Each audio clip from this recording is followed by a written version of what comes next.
할렐루야. 예, 반갑습니다. 우리 강태호 목사님하고 저하고는요, 제가 결혼을 하자마자 신대원을 입학을 했어요. 그러다 보니까 기숙사를 3년을 같이 살았잖아요. 그 3년은 저희 아내보다 같이 산 세월이 더 많습니다. 그래서 볼 거 안 볼 거 다 봤습니다, 서로. 근데 여러분들에게 이거는 분명히 말씀드릴 수 있어요. 우리 강태호 목사님은요, 정말로 진실된 사람입니다. 그냥 앞에서 보이는 게 다예요. 그러니까 여러분들 혹시 우리 목사님 뒤에 뭐 꿍꿍이가 있나 그런 생각 전혀 하실 필요 없습니다. 굉장히 심플하고요. 그냥 앞에 보이는 게 답니다. 그만큼 진실하고 여러분들이 믿고 따라도 될 만큼 그렇게 좋은 목사님입니다. 그래서 여러분들도 참 복 받으신 분들이고, 또 우리 강태호 목사님도 이 새벽에 이 자리를 깨우려고 나오시는 이 성도님들이 계시다는 것 정말 복 받은 목사님입니다. 그래서 이 더이음 사랑의 교회가 이 둘의 연합으로 더욱더 풍성하고 아름다운 교회로 세워지기를 정말로 주님의 이름으로 간절히 축복합니다. 벌써 2026년이 두 달이 벌써 지났죠. 훌쩍 지났습니다. 여러분들 2026년 어땠습니까? 정말 쉽지 않죠. 마음대로 되는 일 마음대로 됩니까? 계획했던 대로 잘 되고 있습니까? 저부터도 그게 잘 안 되더라고요. 우리가 삶을 살아가다 보면 결국은 내 뜻대로 되는 일보다는 우리가 생각지도 못했던 일들이 더 많은 부분들을 차지하는 것 같습니다. 그런데 이러한 상황 속에서 우리가 예배를 이어나간다는 것, 제가 강태호 목사님께 여쭤봤어요. 2026년 더이음 사랑의 교회 표어가 뭐냐 그랬더니 예배로 이음이라고 말씀하시더라고요. 그래서 예배로 이음이라는 게 뭘까라면서 고민을 하면서 말씀을 준비해 봤습니다. 여러분들이 오늘날의 사회를 살아가다 보면 이제는 이 시대가 개인화되어 있고 파편화되어 있다라는 말을 하기가 무색할 정도로 너무나도 그렇게 그런 생각과 그러한 생활들이 팽배해진 그런 시대가 되어버렸습니다. 이제는 개인화라는 말을 하기조차도 어려울 만큼 이제는 개인화라는 것이 그저 노멀한 그런 시대가 되어버렸죠. 이제는 오히려 집단화라는 말을 해야 될 만큼 개인화가 평범한 그런 시대가 되어버렸습니다. 그런데 이러한 시대 가운데에서 여러분들의 신앙은 어떻습니까? 혹시 신앙마저도 개인화되어서 옆 사람은 돌아보지 않은 채 그저 내 신앙만 부여잡고 나만 신앙 잘 지키면 되지, 이런 마음을 갖고 혹시 살아가지는 않습니까? 정말로 이렇게 파편화되어지고 개인화되어진 이 세상 속에서 우리가 삶을 살아간다는 것 참 쉽지 않아요. 너무나도 팍팍한 그러한 삶이라는 것은 우리가 이 삶을 살아가면서 너무나도 깊이 경험하고 있는 그런 시대입니다. 이런 현실 속에서 우리의 삶이 어떻게 하면 더 풍성해질 수 있을까? 어떻게 하면 더 윤택해질 수 있을까? 우리는 과연 어디로 이어져야 할까라는 고민 가운데 우리가 성경 말씀을 접해보면 성경 가운데는 분명히 이야기해요. 우리는 하나님과 연결되어져야 하고, 우리는 성도와 연결되어져야 하고, 우리는 교회와 연결되어져야 한다는 것이죠. 그렇지 않고서는 우리가 이 땅의 삶을 살아가면서 우리가 내 스스로 살아가는 것이 정말로 쉽지 않은 시대가 되어버렸습니다. 이런 상황 가운데에서 이 자리에 나오셔서 하나님 앞에 오늘 하루를 온전히 드리며 시작하시는 여러분, 정말로 환영하고 축복하면서 하나님의 놀라운 은혜가 여러분들의 매일의 삶 가운데 늘 임하기를 정말로 축복하며 간절히 여러분들에게 하나님의 은혜가 가득하기를 기도합니다. 오늘 우리가 함께 묵상할 이 출애굽기 17장 말씀, 어찌 보면 전쟁 이야기 같아요. 그런데 이것은 사실 전쟁 이야기로 그치지 않습니다. 우리의 삶의 이야기입니다. 이스라엘 백성은 430년의 출애굽의 430년의 애굽의 노예 생활을 마치고 이제 애굽을 출발하게 됩니다. 얼마나 감격스러웠겠어요. 하나님의 백성이 애굽이라고 하는 나라에 노예로 살아간다는 것은 정말로 참혹한 현실이 아니었겠습니까? 그런데 그 애굽을 이제는 나와서 하나님께서 주시고자 하신, 하나님께서 약속하신 젖과 꿀이 흐르는 땅으로 향해서 가고 있는데 이들에게 한 가지 큰 문제가 생깁니다. 어찌 보면 오늘의 말씀은 이 아말렉과의 전투는 이스라엘이 맞닥뜨린 첫 번째 국가적이고 또 군사적인 가장 큰 위협의 이야기예요.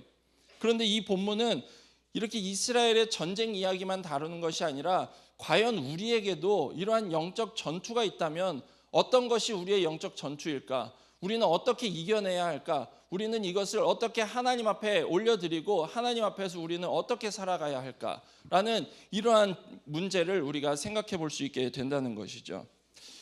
오늘 본문의 배경이 되는 곳은 르비딤이라고 하는 장소입니다. 이 르비딤이라고 하는 것은 장소의 이름이지만 실제 이 이름의 의미를 해석해 보면 휴식처, 쉬는 곳, 또 평안한 곳, 이런 의미를 가지고 있어요. 그러니까 이스라엘 백성이 이제 그 광야를 막 진입해서 힘겨운 삶을, 힘겨운 행진을 이어가기 시작할 때 이스라엘 백성이 처음 맞닥뜨린, 어려움을 맞닥뜨린 곳이 르비딤이라고 하는 곳이에요. 근데 그 르비딤의 이름은 참 아이러니하게도 휴식처라는 곳, 또 안식처, 쉴만한 곳, 평안한 곳이라는 의미를 가지고 있다는 것이죠. 그런데 참 역설적이게도 이곳에서 이스라엘 백성들이 만난 것은 뭐였습니까? 그들은 유혈 전쟁을 마주할 수밖에 없었어요. 아말렉의 침투가 있었고 그곳에서는 피 흘리는 전투가 벌어지게 되는 것이죠.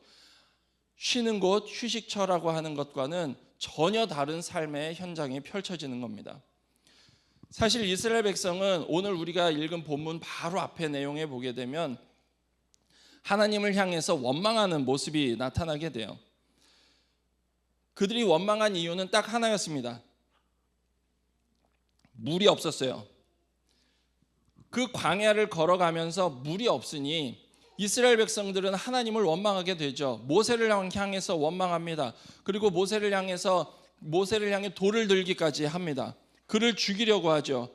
그리고 그들은 말합니다. 하나님이 계신가 안 계신가 라고까지 그들은 의심을 하기 시작합니다. 그리고는 그곳에서 하나님의 큰 기적의 역사를 경험하기도 하죠. 그리고 그곳의 이름을 마사와 무리바라고 이름을 붙입니다. 마사는 시험이라는 뜻이고 무리바는 다툼이라는 뜻을 가지고 있어요. 이곳이 바로 르비딤입니다.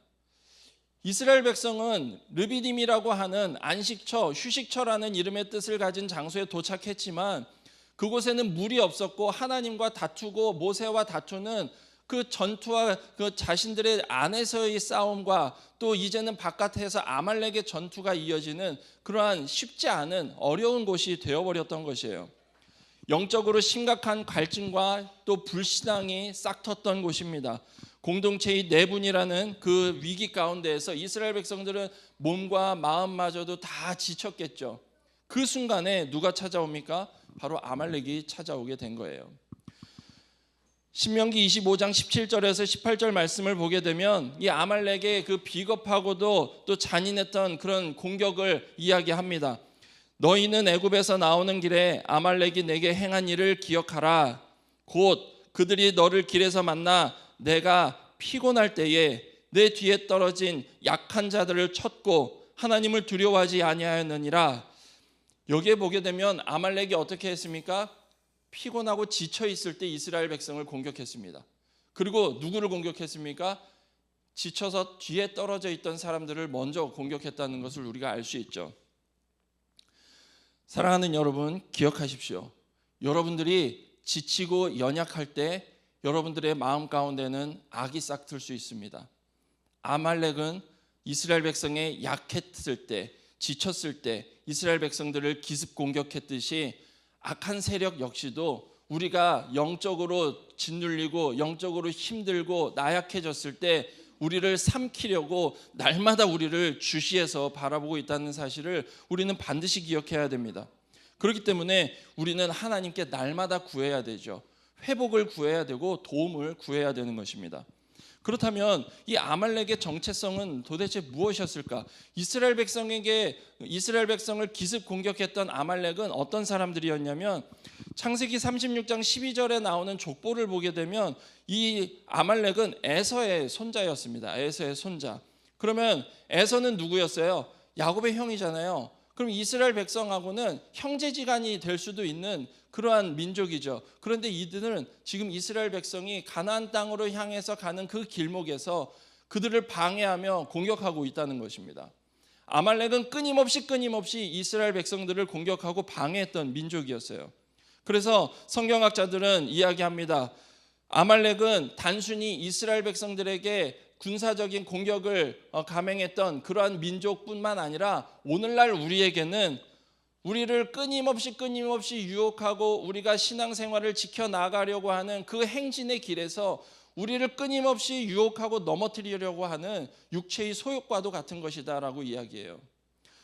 그렇기 때문에 사도 바울 역시도 이렇게 이야기합니다. 갈라디아서 5장 17절 말씀에 보니까 육체의 소욕은 성령을 거스르고 성령은 육체를 거스르나니 라고 이야기합니다. 이것은 무슨 말이에요? 육체의 소욕이 결국 성령의 인도하시는 삶을 방해한다는 것을 이야기하고 있습니다. 이것이 바로 우리의 삶 가운데 나타나는 아말렉과 같은 존재가 될 수 있다는 것이죠. 여러분들이 이 땅을 살아갈 때에 어떤 유혹들이 있을 겁니다. 그러나 그것은 결국 우리를 넘어뜨리기 위한 아말렉의 전투와 같은 그러한 현실이 될 수 있겠죠. 그래서 오늘 우리가 함께 나누는 이 말씀은 아말렉의 전투는 신자가 살아가는 그 신앙의 삶 가운데에서 영적 전투의 원형이다라고까지도 이야기할 수 있는 아주 중요한 이야기가 됩니다. 이 절체절명의 위기의 순간 가운데 이제는 칼과 창이 난무하고 또 비명소리가 진동하고 이 피비린내가 나는 그 르비딤 골짜기에서의 전투, 그 전투 현장에 이스라엘의 지도자인 모세가 있어도 시원찮을 판에 모세는 그 전투의 현장이 아니라 산 꼭대기로 올라갑니다. 어찌 보면 지도자가 마치 전투의 현장을 피하고 도피하는 것처럼 도망하는 것처럼 여겨지기까지도 하죠. 그러나 이 르비딤에서의 전투, 이것은 결국 르비딤의 육적 전투뿐만 아니라 이제는 모세가 산 위에서 하나님과 대화해야 하는 그 영적 전투의 현장으로 확장되어지는 것을 우리가 볼 수가 있어요. 결국 모세는 그 르비딤에서의 전투뿐만 아니라 진짜 중요한 것은 바로 산 위에서 하나님과 함께 나누는 그 영적 전투의 현장이다라는 것을 모세는 분명히 알았던 것이죠. 그래서 이 르비딤의 전투를 모세는 완전히 영적인 전투로 뒤바꾸고 또 그의 기도는 하나님 앞에 드려지는 예배와 같은 그 예배적 기도로 완전히 탈바꿈되어지는 모습을 우리는 오늘 본문을 통해서 보게 됩니다.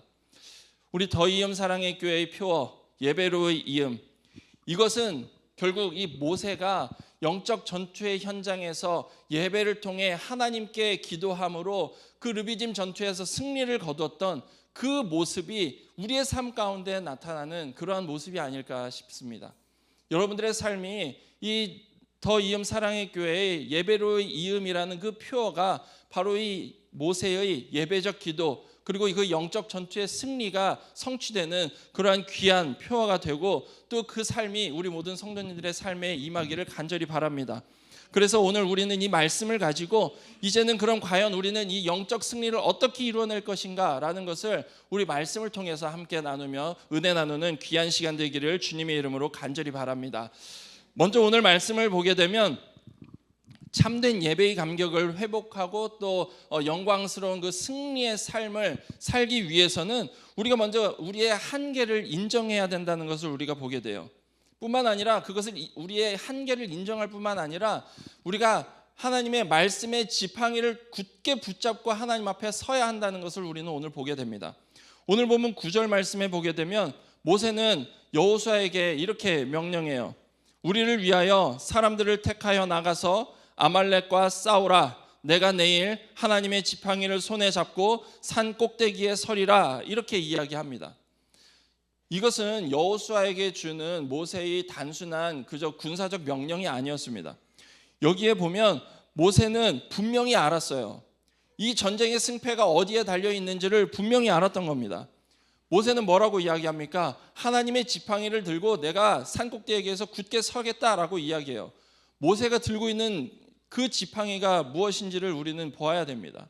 모세는 지금 뭐라고 이야기해요? 그 지팡이를 하나님의 지팡이라고 이야기하고 있습니다. 그런데 여러분들 잘 아시는 대로 그 지팡이는 본래 어떤 것이었어요? 본래부터 하나님의 지팡이는 아니었죠. 정말로 이것은 아주 낡고 볼품없는 지팡이입니다.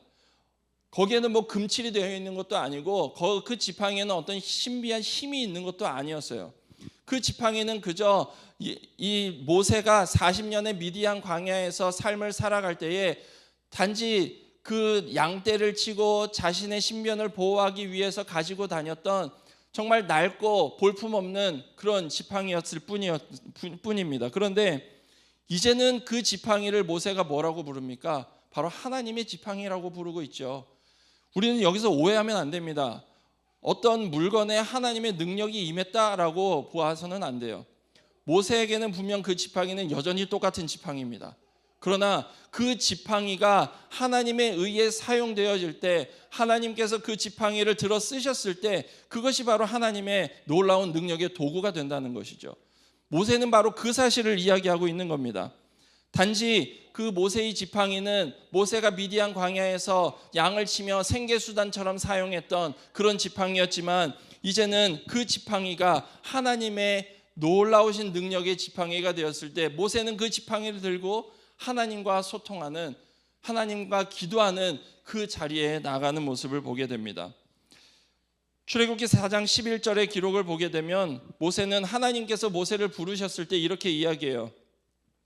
오 주여, 나는 본래 말을 잘하지 못하는 자니이다. 주께서 주의 종에게 명령하신 후에도 역시 그러하니 나는 입이 뻣뻣하고 혀가 둔한 자니이다 라고 이야기합니다. 모세는 자신에 대해서 철저하게 알았어요. 정확하게 알았습니다. 하나님, 나 할 수 있어요. 하나님, 나 이것도 할 수 있어요. 저것도 할 수 있어요. 자신의 것을 내세우는 것이 아니라, 하나님, 정말 저는 부족한 사람입니다. 그런데도 쓰시겠습니까? 라는 질문이죠. 그러나 하나님은 어떻습니까? 그 모세를 들어 사용하셨어요. 여기에는 모세의 힘이 전혀 들어가지 않습니다. 모세는 철저히 자신의 무능을 고백합니다. 그리고는 하나님의 말씀에 그저 순종하게 되죠. 그랬을 때 하나님께서는 모세를 통해서 애굽에서의 탈출이라고 하는 놀라운 기적의 역사를 이뤄내십니다. 그때 모세의 손에 들려있던 것이 바로 지팡이였어요. 하나님께서는 모세에게 하나님의 기적의 능력을 보여주는 수단으로 그 지팡이를 사용하셨고, 그 지팡이를 가지고 하나님의 말씀에 따라 행동했을 때 모세는 하나님의 놀라운 기적을 이스라엘 앞에, 바로 앞에, 애굽의 온 땅 앞에 나타내며 이스라엘을 애굽에서 인도해내는 놀라운 지도자와 같은 힘을 발휘하게 된 겁니다. 여러분들 반드시 기억하십시오. 모세 놀라운 사람 아니었습니다. 모세가 가지고 있던 스펙들 아무것도 아니었어요. 사람들은 이야기하죠. 지금 오늘날에도 분명히 이야기합니다. 너는 스펙이 없어. 너는 능력이 없어. 너는 지식도 부족해. 너는 가방끈이 짧아. 그러나 하나님은 그걸 사용하지 않는다는 거예요. 세상은 지금도 통계와 수치를 이야기합니다. 이런 스펙을 가진 사람이 더 잘 됐더라라는 이야기를 해요. 사람들은 여전히 스펙을 쌓기 위해서 노력합니다. 그러나 여기에 아이러니가 있습니다. 하나님은 그 스펙을 사용하지 않는다는 거예요. 물론 그 스펙을 쌓기 위해서, 내 실력을 쌓기 위해서 우리의 삶을 치열하게, 처절하게 열심히 살아가야 하는 것은 기독교인으로서, 크리스찬으로서 삶을 살아가는 올바른 자세입니다. 그러나 그것을 통해서 내가 무엇을 해보겠다, 내가 하나님이 내가 그것이 아니면 하나님은 나를 사용하지 않을 것이라는 그러한 착각에 빠지면 안 된다는 겁니다. 하나님은 그 스펙을 사용하고 놀라운 스펙을 가진 사람을 사용하는 것이 아니라, 하나님 앞에 하나님 저는 부족합니다 라고 겸손히 엎드리며 하나님께 도움을 구하는 사람을 사용하신다는 것이죠. 그렇기 때문에 우리의 약함 안에 하나님의 능력이 담겼을 때 이 땅 가운데에서 우리를 통해 하나님의 능력이 찬란하게 빛나는 그러한 역사가 나타난다는 것입니다. 여러분, 우리가 이 말씀을 가지고 나 자신을 한번 돌아보길 바라요. 내가 가진 것을 돌아보는 것이 아니라 내가 하나님 앞에 얼마나 낮게 엎드렸는지, 내가 하나님 앞에 엎드렸던 그 순간이 언제였는지 그 순간을 다시 한번 돌아보시기 바랍니다.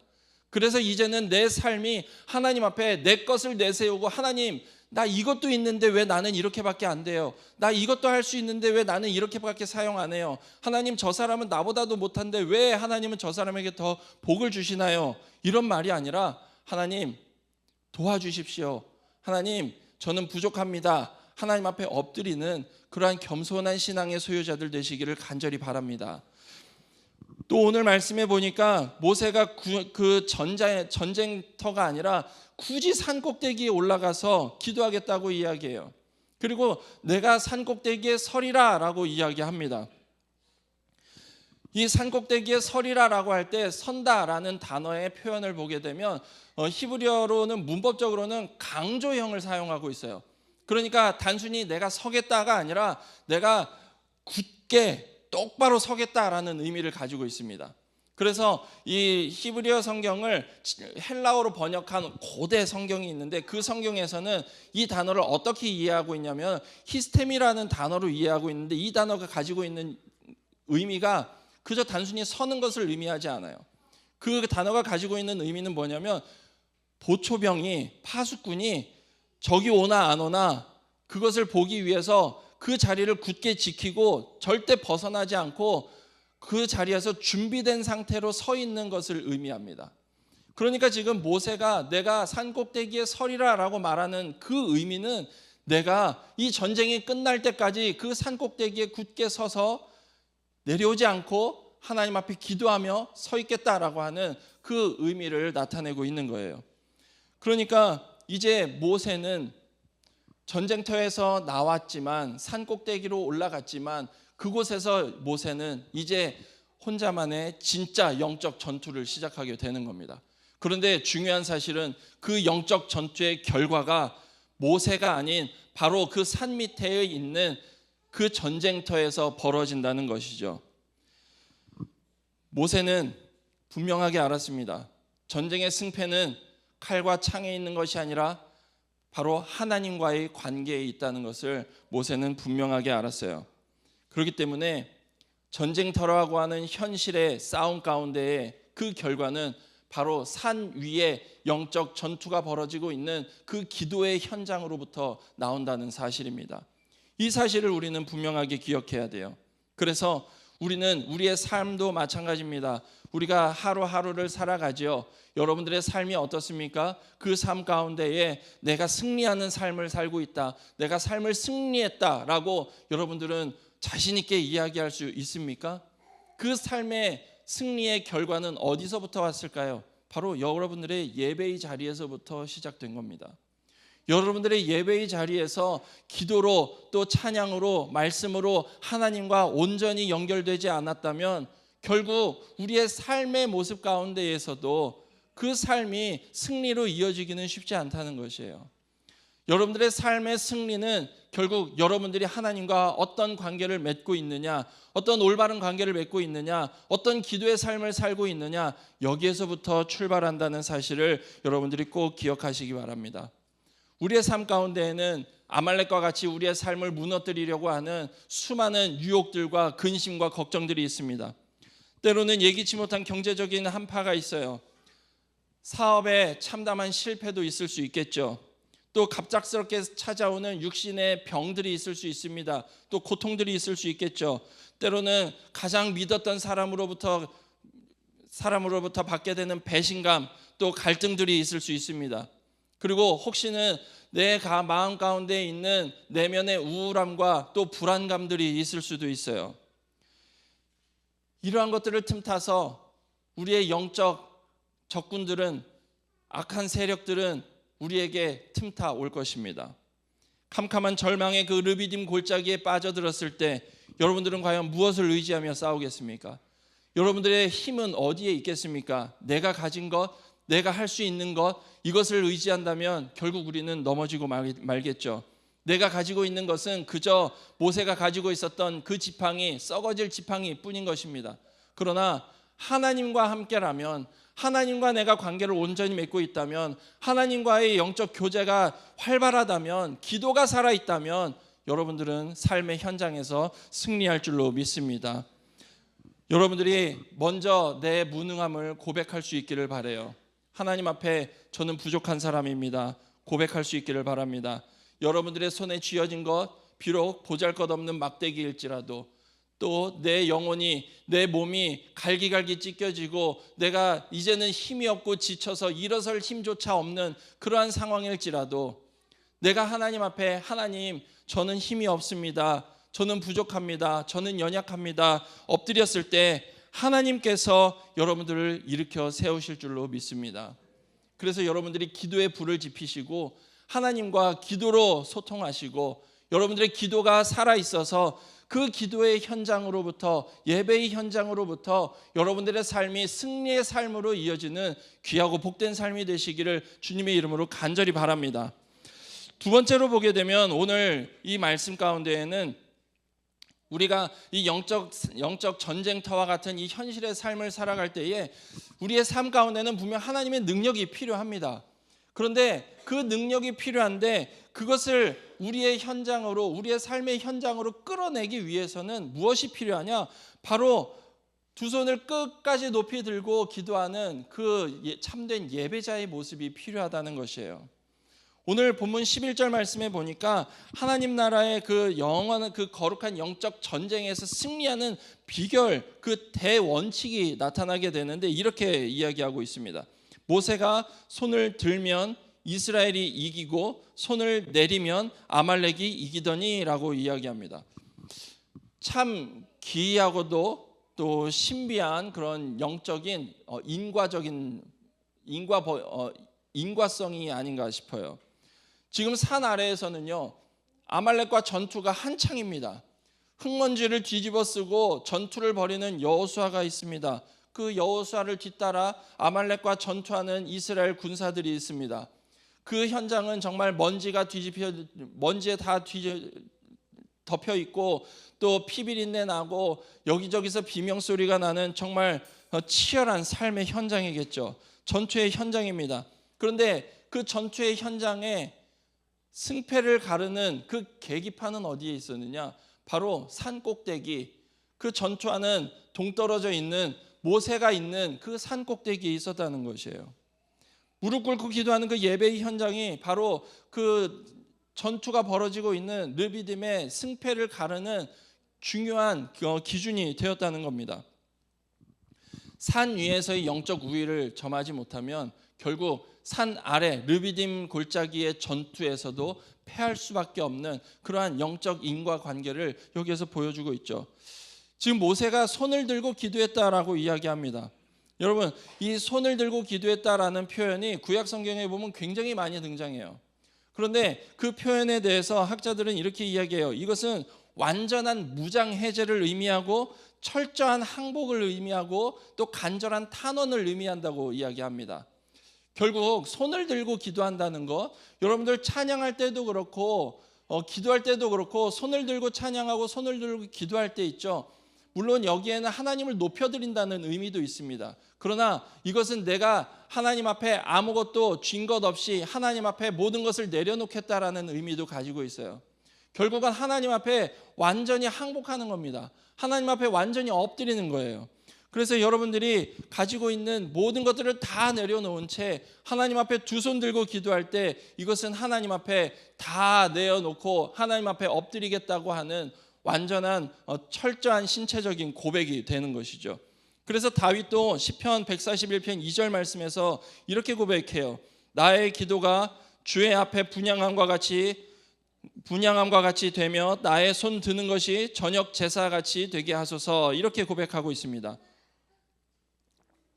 그러니까 결국 손을 드는 것, 손을 드는 행위 자체가 하나님께 드려지는 거룩한 제사가 된다는 것이에요. 이것을 또 사도 바울 역시도 그대로 이어받아서 디모데전서 2장 8절 말씀에 보니까 그러므로 각 처에 남자들이 분노와 다툼이 없이 거룩한 손을 들어 기도하기를 원하고 라고 권면하고 있습니다. 그러니까 지금 모세가 하늘을 향해 손을 들었다는 것, 이것은 결국 대제사장적인 기도일 뿐만 아니라 모든 것을 하나님 앞에 맡겨드리는 그러한 기도의 모습이었던 것이죠. 이것이 바로 진정한 믿음입니다. 진정한 기도의 믿음이고 진정한 우리의 신앙이 우리의 삶의 현장으로 이어지는 그 이음이라는 것이죠. 그런데 여기에 한계가 있습니다. 그게 뭐냐면 오늘 말씀에도 12절 상반절 말씀에 보게 되면 모세의 팔이 피곤함에라고 이야기하고 있어요. 우리의 삶도 마찬가지입니다. 항상 우리가 텐션을 높여서 항상 힘을 꽉 주고 살아갈 수는 없어요. 때로는 지치고 힘듭니다. 때로는 쉼이 필요하죠. 영적인 우리의 신앙생활도 마찬가지예요. 우리가 모세를 볼 때 모세는 지금 80세가 넘는 사람입니다. 80세가 넘은 사람이 그대로 서서 두 손을 들고 전투가 끝날 때까지 하늘을 향해 기도하고 있는다는 것은 정말 쉽지 않을 거예요. 그런데 모세는 결국 그 피곤함에 지쳐서 그 팔이 내려오면 결국 이스라엘은 패배하고 아말렉은 이기게 됩니다. 우리의 영적 삶에도 분명 이러한 영적인 중력이 있다는 거예요. 우리의 삶이 하나님 앞에 영적으로 늘 풍성하고 영적으로 늘 깨어 있으면 좋겠지만 분명 우리에게도 영적인 슬럼프도 찾아온다는 것이죠. 분명 우리의 삶 가운데는 우리를 애워싸고 있는 어려움들이 있습니다. 근심거리들이 있습니다. 때로는 하나님보다 그것들이 더 크게 보이면서 우리 마음 가운데 근심이 쌓이고 걱정이 쌓이고 하나님 어떡하지요? 이 말이 아니라 내가 이제 어떻게 해야 되나 라는 말로 바뀌어지는 그러한 순간들이 있다는 것입니다. 여러분들에게도 분명 그렇게 영적인 슬럼프가 찾아올 수 있습니다. 그러나 여러분들 잊지 마십시오. 그것은 순간입니다. 반드시 여러분들은 그것을 극복하고 하나님과 교제할 때 그것을 이겨낼 수가 있다는 것입니다. 기도가 멈추는 즉시 아말렉은 이스라엘 백성을 압도하고 승리했듯이 우리도 기도가 멈춘다면 결국 우리는 영적 전쟁의 현장에서 우리의 삶의 현장에서 우리는 악한 세력에 그저 압도될 수밖에 없는 거예요. 우리의 삶이 그것에 삼켜져 버릴 수밖에 없다는 것입니다. 결국 우리는 이 신앙을 우리의 현장에서 우리의 삶의 현장에서 이어나갈 수 없이 그저 교회에 와서 예배드리는 이 순간에만 그 신앙이 있고 교회 밖을 나가는 순간 그 신앙을 잃어버린 채 살아가는 잘못된 신앙생활을 할 수도 있다는 것이에요. 우리 이 더이음 사랑의 교회가 예배로 이음이라는 그 표어를 정했다고 하는데 정말 그 표어가 아주 멋있는 것 같아요. 여러분들의 예배가 여러분들의 삶으로도 이어지기를 바랍니다. 그 기도가 끊이지 않기를 바라요. 때로는 힘겹고 어려울지라도 그 기도가 멈춰지지 않기를 간절히 바랍니다. 그래서 비록 여러분들이 힘겹고 어려워서 영적 슬럼프가 있을지라도 모세의 팔이 피곤함에라고 이야기하더라도 그 기도가 멈추지 않았던 것처럼 여러분들의 삶의 현장에서도 아무리 힘들고 어려운 일이 있더라도 여러분들이 그 기도를 끝까지 이어나가시기를 간절히 바랍니다. 존 칼빈은 이렇게 이야기해요. 기독교 강요에서 기도는 믿음의 가장 주요한 훈련이며 우리가 매일 하나님의 은혜를 받는 유일한 수단이다라고 이야기합니다. 기도가 뭐라고 이야기해요? 믿음의 가장 주요한 훈련이라고 합니다. 가장 주요한 훈련이에요. 기도가 없다면 믿음의 훈련이 없다는 것이죠. 또 우리가 매일 하나님의 은혜를 받는 유일한 수단이라고 이야기합니다. 여러분들이 기도를 멈춘다면 결국 하나님의 은혜도 멈출 수 있다는 것이에요. 여러분들의 삶 가운데에 기도가 끝까지 이어지기를 바랍니다. 기도를 멈추는 것, 그것은 결국 영적 호흡을 멈추는 것과 같아요. 여러분들이 숨을 쉬듯 여러분들은 기도하며 그 영적 호흡을 이어나가셔야 합니다. 그래서 우리의 삶이 아무리 삶이 거센 풍랑이 있고 또 뼛속 깊이 아리는 그러한 피로감이 있고 영적 슬럼프가 있고 영적인 중력이 우리에게 작용한다 할지라도 여러분들은 끝내 기도를 쉬지 않고 기도를 이어가 나아가며 하나님 앞에 믿음이 훈련되어지고 또 하나님의 은혜를 날마다 깊이 경험하는 주님의 귀한 자녀들 다 되시기를 주님의 이름으로 간절히 바랍니다. 마지막 세 번째로 이제 이 진정한 예배의 이음 그리고 또 우리의 삶 가운데에서의 그 궁극적인 영적 승리가 도대체 어디에서 올까? 이것은 우리가 개인의 신앙도 중요하지만 중요한 것은 이 개인의 신앙만으로 그친다는 것이 아니에요. 개인의 신앙으로 끝나는 것이 아닙니다. 서로의 연약함을 긍휼한 마음으로 사랑으로 보듬고 보살피면서 결국은 서로를 붙잡아주는 교회 공동체 안에서 우리가 이루어낼 수 있다는 것이에요. 오늘 말씀 가운데에도 분명히 그 사실이 드러나고 있습니다. 본문 12절 말씀을 보게 되면 모세의 팔이 피곤함에 결국 그 팔이 피곤하게 되죠. 그러면 어떻게 되겠습니까? 팔이 내려옵니다. 그러니까 그들이 돌을 가져다가 모세의 아래에 놓아 그가 그 위에 앉게 하고 아론과 훌이 한 사람은 이쪽에서 한 사람은 저쪽에서 모세의 손을 붙들어 올렸더니 그 손이 해가 지도록 내려오지 아니한지더라라고 말하고 있습니다. 모세가 혼자 기도한 거 아니에요. 물론 모세는 아주 위대한 지도자입니다. 훌륭한 영적 지도자예요. 그런데 혼자 기도하지 않았어요. 누구와 함께 했습니까? 아론과 훌이 함께 했습니다. 여기에 바로 영적 공동체의 정말 아름다운 동역의 모습이 나타나고 있는 겁니다. 이게 교회가 감당해야 할 그러한 중보적인 기도의 원형이 될 수 있고 모범이 될 수 있는 것이에요. 아론과 훌, 여러분들이 한번 보십시오. 모세와 함께 산꼭대기로 올라갔습니다. 모세는 여호수아에게 이야기했죠. 너는 나가서 싸워라. 나는 산꼭대기에 굳게 서겠다라고 이야기했어요. 그런데 올라가서 기도를 하니까 정작 기도를 해보니 모세가 피곤해서 팔이 내려옵니다. 팔이 내려오니까 저 밑에 산 밑에서는 그 전쟁에서 패배하며 수많은 사람이 죽어나가요. 그 모습을 본 아론과 훌은 어떻겠습니까? 아니 영적 지도자라는 사람이 자꾸 팔이 내려온다. 저거 조금 피곤한 걸 왜 못 견디느냐. 네가 팔을 내리니까 저 밑에서는 사람들이 죽어나간다. 빨리 팔을 올려라 라고 비난하고 원망하지 않습니다. 그들은 묵묵히 큰 돌을 가져다가 모세 아래 놓아 앉을 수 있도록 도와줍니다. 그리고 양쪽에서 그 팔을 들어서 높이 올려주죠. 이것이 바로 공동체예요.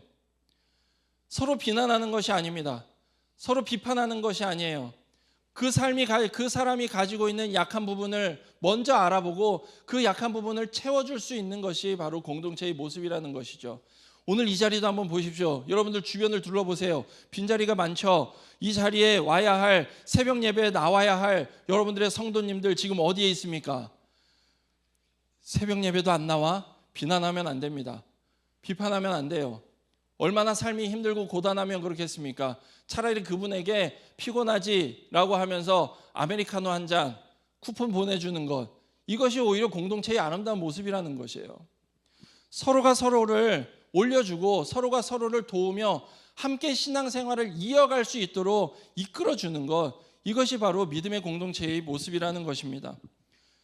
뿐만 아니라 이것은 그저 말로만이 아니에요. 아론과 훌이 실제 돌을 가져다가 받쳐주었듯이 그 사람에 대해서 그 사람이 이겨낼 수 있도록 실천적이고 또 그 사람에게 정말 도움이 될 수 있는 부분들을 함께 나눠야 한다는 것입니다. 이것이 바로 거룩한 헌신이고 공동체가 세워나가야 할 그 공동체의 올바른 모습이에요.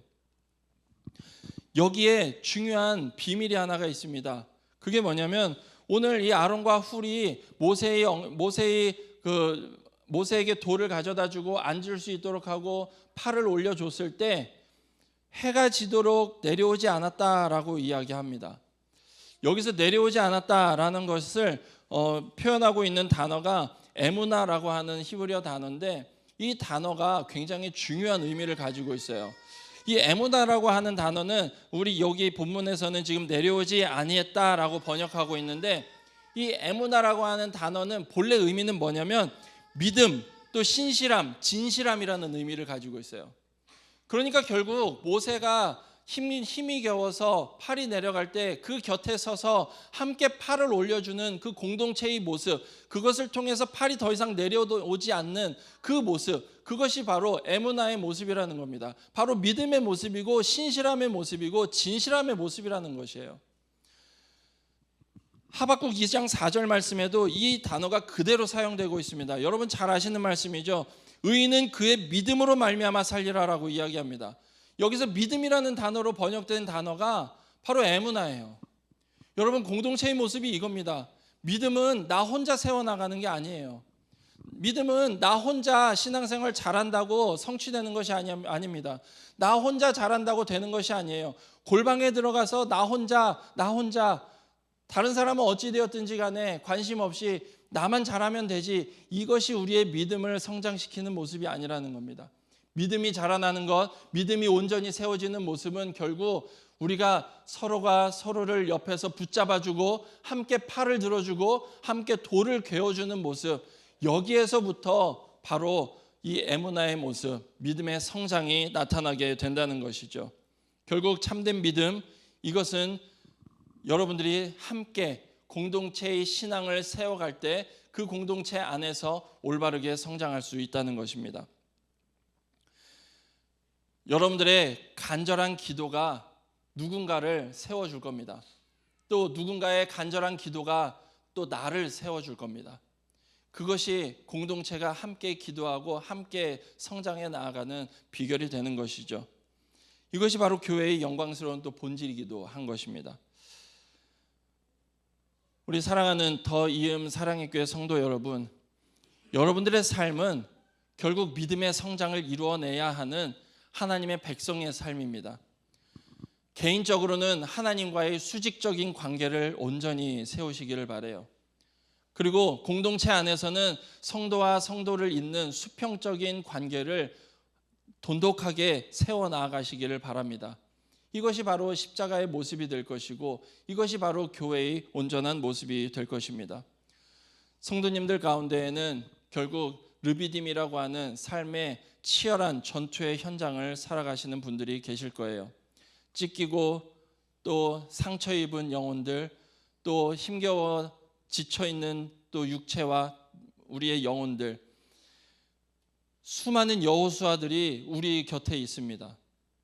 또 영적인 기도, 또 기도의 삶, 신앙삶을 이어가면서 피곤해 그 팔이 내려오는 수많은 모세들이 우리 주변에 있어요. 내가 여호수아일 수 있고요, 내가 모세일 수 있습니다. 우리가 서로가 서로를 돌아보면서 그 팔을 올려주기를 바라요. 그 팔을 들어주기를 바랍니다. 자녀들의 엇나감 때문에 눈물을 흘리며 기도하는 부모님들 있을 수 있죠. 또 직장에서 언제 밀려날지 몰라서 하루하루 전전긍긍하며 불안해하며 또 치열한 삶을 살아가는, 겉으로는 웃고 있는데 그 속은 시커멓게 타들어가는 가장들이 있습니다. 또 가정에서의 힘든 일들을 밖으로는 이야기하지도 못한 채 가슴앓이하고 있는 또 어른들이 있을 수 있겠죠. 취업의 전선 앞에서 날마다 실패하며 그 취업을 바라보면서 실망하고 또 그것 때문에 힘겨워하는 청년들도 있습니다.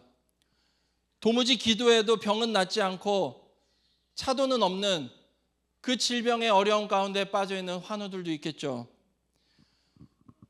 밤마다 남모르게 눈물 훔치며 기도하는 그러한 성도님들 우리 주변에 있을 겁니다. 여러분, 그분들을 위해서 여러분들이 기도하길 바라요. 지금 옆 사람을 한번 보십시오. 평안해 보이십니까? 평안해 보일 수 있죠. 그런데 그 마음 가운데에는 분명 아픈 곳이 있어요. 그것을 헤아리시길 바라요.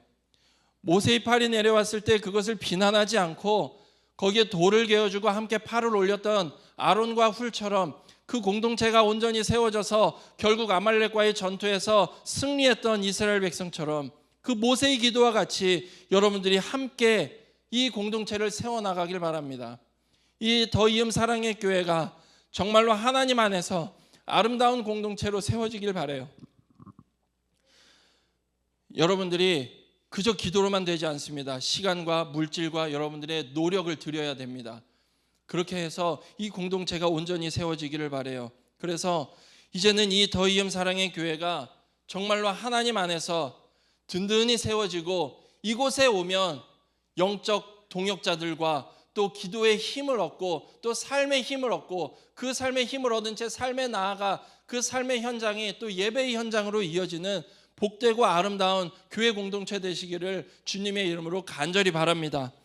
이제 말씀을 맺겠습니다. 이 아말렉과의 치열했던 그 전투, 그 전쟁의 승패는 바로 모세의 기도에 달려 있었습니다. 그곳은 하나님과 1대1로 또 하나님과 공동체로 그 하나님과 소통하는 기도의 자리였고 예배의 자리였습니다. 여러분들이 지금 예배의 자리에 나와 있습니다. 이 예배의 자리에 여러분들은 어떤 마음으로 나오셨습니까? 그저 예배 1시간 드리고 나면 마음이 편해져서입니까? 아니면 내가 예배 드리지 않으면 하나님께 벌 받을 것 같아서 내가 기독교인이니까 당연히 나오는 그러한 자리처럼 혹시 나오진 않으셨습니까? 이 자리가 여러분들이 삶을 살아가는 진짜 힘을 얻고 하나님과의 온전한 관계를 회복하는 복된 자리가 되기를 간절히 바랍니다. 그래서 이 자리에서 밖으로 나아갔을 때 예배가 끝나는 것이 아니라 그때부터 진짜 나의 예배가 시작되는 복된 현장이 되기를 바라요. 본문 15절 말씀에 보면 여호와 니시라고 이 모세가 제단을 이름을 붙입니다. 이 니시, 이것은 깃발이라는 뜻을 가지고 있어요. 나의 깃발이라는 뜻을 가지고 있습니다. 이 고대 전투에서 이 깃발이라고 하는 것은요, 군대에 흔들리지 않는 정체성을 의미합니다. 또 하나로 뭉치는 구심점을 의미하기도 해요. 또 마지막으로는 이 깃발이 완전한 승리의 상징이기도 합니다. 깃발이 쓰러지면 패배고 깃발이 서 있으면 승리입니다. 여러분들의 깃발은 굳게 서 있습니까? 여러분들의 깃발이 하나님 앞에 펄럭펄럭 휘날리며 그 깃발이 든든하게 서 있기를 바랍니다. 그래서 우리가 이제는 이 2026년 한 해를 살아갈 때 내 마음 가운데에 믿음의 깃발을 높이 세우시고 하나님이 나와 함께 하시고 나는 부족하지만 내가 하나님 앞에 엎드렸을 때에 하나님의 그 능력이 나에게 임하고 나를 통해서 이 땅 가운데 그 능력이 찬란하게 나타나는 그 통로가 될 것이라는 그 믿음을 가지고 그 깃발을 높이 드시기를 바랍니다. 기도의 깃발을 또한 높이 드시기 바랍니다. 아무리 힘들고 어려워도 그 기도를 멈추지 마시고 영적 호흡과 같은 그 기도를 멈춤으로 삶의 현장에서 실패하는 것이 아니라 기도를 이어감으로 끝내 우리가 승리하는 승리자의 삶을 사시고 또 예배가 이곳에서만이 아니라 나아가서 내 삶의 현장에서 이어지는 그 예배의 삶이 되시기를 주님의 이름으로 간절히 바랍니다. 그래서 우리가 우리의 삶 가운데에 진정한 승리가 있고 참된 예배자로 이 땅 가운데서 하나님의 이름을 높이시는 귀하고 복된 주님의 백성들 다 되시기를 주님의 이름으로 간절히 축복하며 소원합니다. 우리 같이 기도하고 찬양하고